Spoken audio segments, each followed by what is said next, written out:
Лев Зазерский, колокола Хатыни. Читает Шмидт Георгий. Качаются березы, и небо синее стынет, а мы глотаем слезы на поле у Хатыни.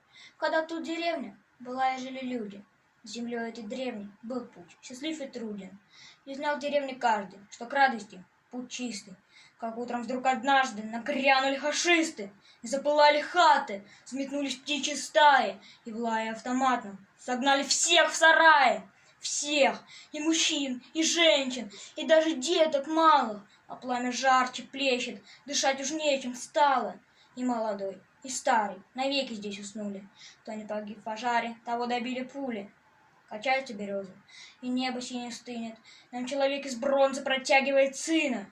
А ветер, набегая, колоколами звонит по тем, кто был в сарае, и плачет он, и стонет. И мы воплачем вместе, не стыдны слезы эти. Мы не теряли чести, а враг за все ответил. И пусть вовеки люди, вас и ярость не остынет. Пусть память нашу будет, колокола Хатыни.